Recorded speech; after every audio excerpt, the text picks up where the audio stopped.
வணக்கம். கர்நாடகா டூரில் இன்று முதல் நாள் நம்பி நாராயணசாமி கோவில் வந்திருக்கோம். எங்கே இருக்குன்னு கேட்டிங்கன்னா, கர்நாடகா ஸ்டேட்டில் மைசூரில் இருந்து மேலக்கோட்டையிலிருந்து தொண்டனூர் சொல்ல வழியில் இருக்குது. ஆமாம், நல்ல ஒரு பிரம்மாண்டமான கோவில். கல் மண்டபங்கள்லாம் நிறையா இருக்குது.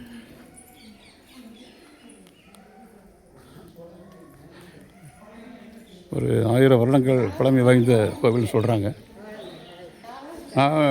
நாராயணசாமி, நம்பி நாராயணசாமி டெம்பிள்.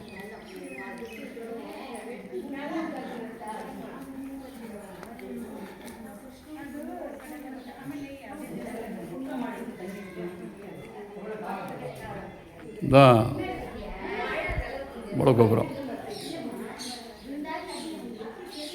இங்கே இருக்க கல்லாம் பாருங்கள்.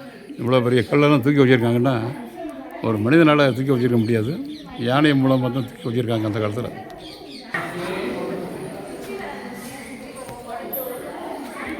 இந்த மூலவர் நம்பி நாராயணசாமி, மேலக்கோட்டை டு தொண்டனூர் செல்லும் வழியில் இருக்குது, கர்நாடகா ஸ்டேட்.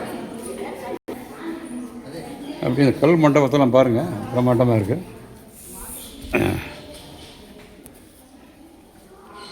எல்லாமே கல் தான். மரம் வந்து எங்கேயும் யூஸ் பண்ணவே இல்லை.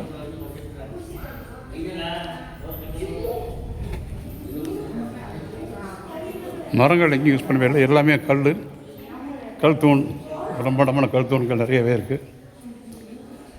நம்பி நாராயணசாமி, தொண்டனூர்.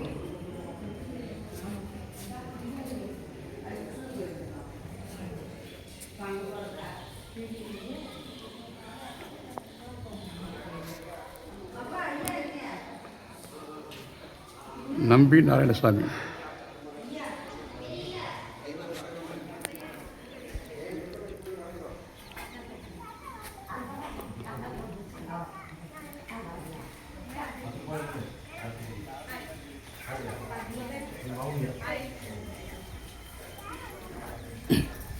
ಹೇಳಿದ್ದೇನೆ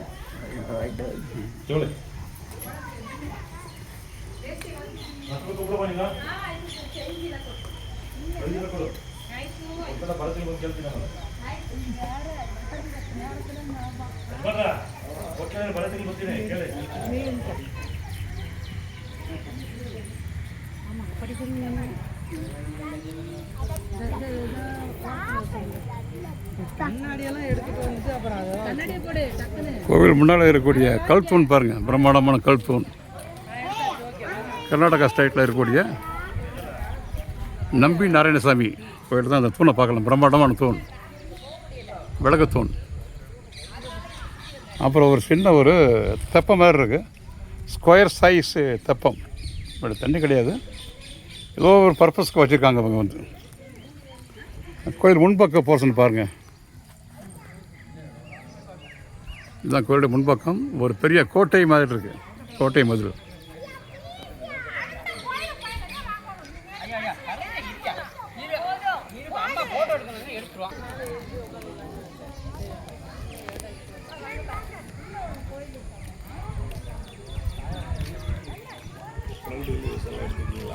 எடுத்துருக்கு. ஃப்ரெண்டு ஃபஸ்ட் கிளாஸாக இருக்குது, நல்லா இருக்குது, கவனிப்பு இல்லை. பாருங்க, ஒரு கோட்டை மதில் மாதிரி இருக்கக்கூடிய கோவில் பிரம்மாண்டமாக இருக்குது. இந்த தூணில் வடிக்கப்பட்ட ஒரு சிற்பத்தை பாருங்கள். ஆபா, இது ஒரு ஆஞ்சநேய சிற்பம். இந்த தூணில் செதுக்கியிருக்காங்க.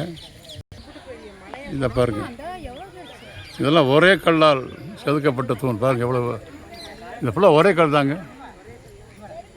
என் கணக்குப்படி ஒரு 40 அடி இருக்கும் உயரம், 40-50 அடி கூட இருக்கலாம்.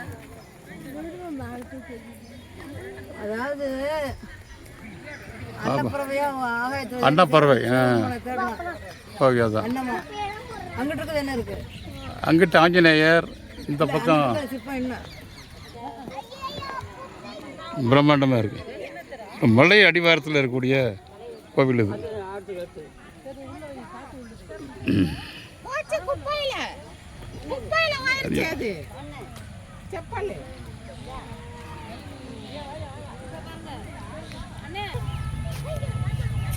ஒரு சிறிய கிணறு வடிவம் ஒன்று தெரிகிறது.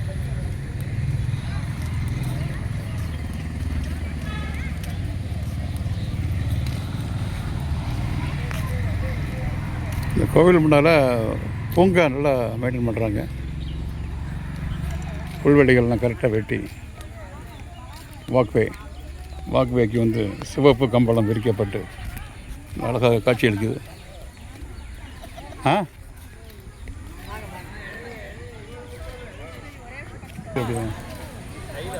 நல்ல ஒரு தரிசனம் எடுக்குது. நீங்களும் கர்நாடகா வந்தீங்கன்னா அந்த கோயிலுக்கு அவசியம் வாங்க. ஓகே, நன்றி.